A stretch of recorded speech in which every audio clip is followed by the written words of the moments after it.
pour réussir à vendre votre produit, il fallait réussir à communiquer votre enthousiasme pour le produit. Et votre enthousiasme pour le produit, vous n'allez pas le diluer en décrivant les 183 caractéristiques de notre produit et les 183 avantages que le produit amène. Vous n'allez pas décrire ces 183 avantages au même niveau. Il y en a forcément un qui est beaucoup plus intéressant, beaucoup plus motivant pour votre prospect standard, pour la moyenne de votre prospect, pour la majorité de vos prospects. Et donc c'est cet argument-là que vous allez appuyer énormément dans votre façon de vendre le produit pendant le lancement. Par exemple, si vous vendez un produit qui résout le mal de crâne et qui a aussi d'autres effets positifs, le fait que ça fait baisser la tension artérielle, le fait que ça fait baisser le taux de cholestérol, etc. Ce sont d'autres effets positifs, mais votre mailing list, ce sont des gens qui se sont inscrits pour voir une vidéo « Comment ne plus avoir mal à la tête ?» Alors dans ce cas-là, l'argument numéro 1, c'est le mal de tête. Et les autres deviendront des motivations secondaires.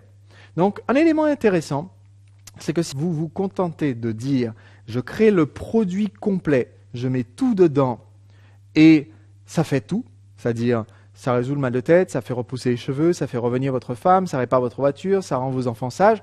Le problème, c'est que vous commencez à créer soit de l'incompréhension chez le prospect, il commence à être un peu confus. Attendez, ça fait quoi vraiment? Soit vous créez de l'incrédulité, c'est pas possible que ça fasse tout à la fois.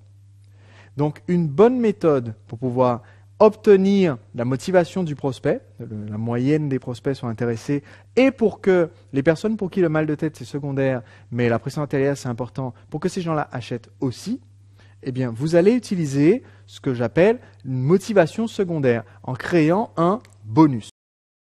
Vous allez créer des bonus qui vont parler aux gens qui étaient qu'à moitié motivés par le produit principal, mais qui vont être convaincus par le fait que le produit couvre aussi tel aspect. Donc quelquefois, pour créer le bonus, vous allez prendre quelque chose, l'enlever du produit, lui donner un nom, en faire un produit à part, et en faire un bonus que vous allez offrir avec le produit principal. Au final, c'est la même offre, mais la présentation est différente et c'est beaucoup plus attrayant pour votre prospect. Donc, première technique pour pouvoir créer le bonus, c'est d'ajouter quelque chose, un complément à votre produit, à votre service, qui permettent un résultat plus facile ou plus rapide. Donc c'est un bonus accélérateur. Le deuxième type de bonus, c'est un bonus qui répond à une remarque que vous ont fait certains prospects.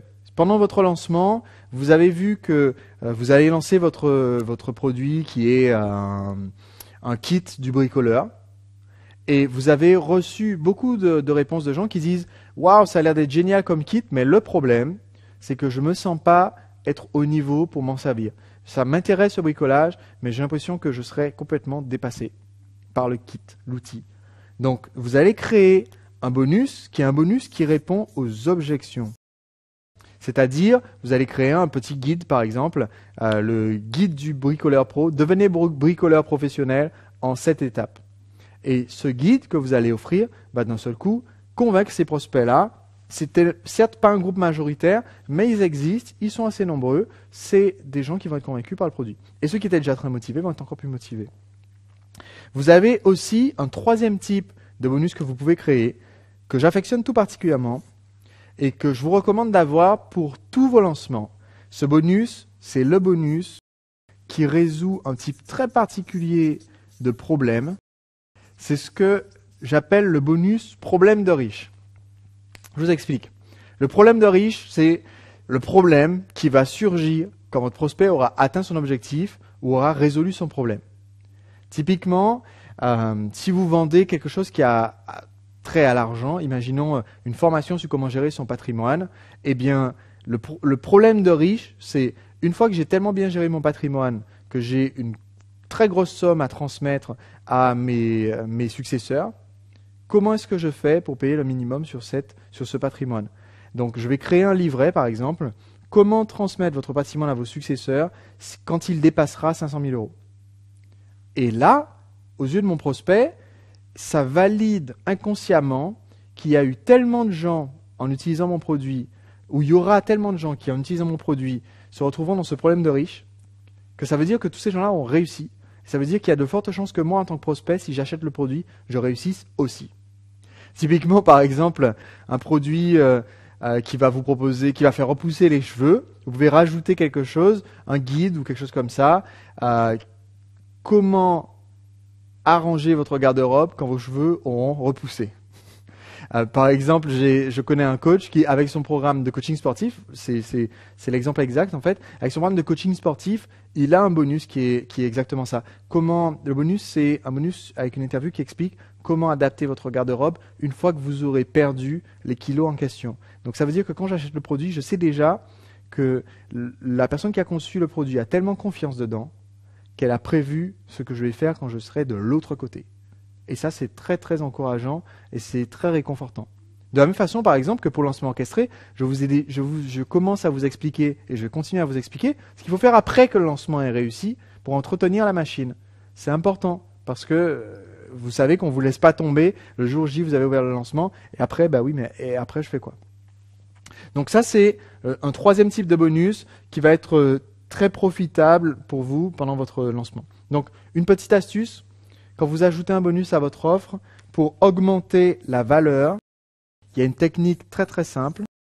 Idéalement, il faudrait que l'ensemble de l'offre que vous proposez vale, je vous l'ai expliqué par rapport à l'offre irrésistible, vale 4 fois à 8 fois ce que vous demandez comme tarif. Une bonne technique, c'est d'avoir tout simplement un bonus ou un ensemble de bonus dont la valeur totale soit égale ou supérieure au prix que vous demandez.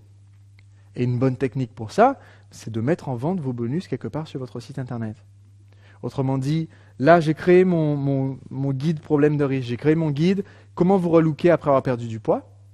Eh bien, avant mon lancement, je vais prendre ce livre, je vais faire une page sur mon site qui sera accessible, où je vais mettre juste ce guide en vente, et je vais le mettre en vente pour, disons, 77 €, le guide plus les audios.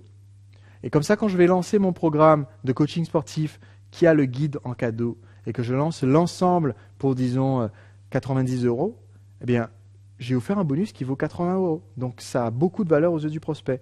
Je dis, voilà, écoutez, le guide est en vente sur mon site, mais si vous achetez aujourd'hui le programme de coaching sportif, le guide vous est offert.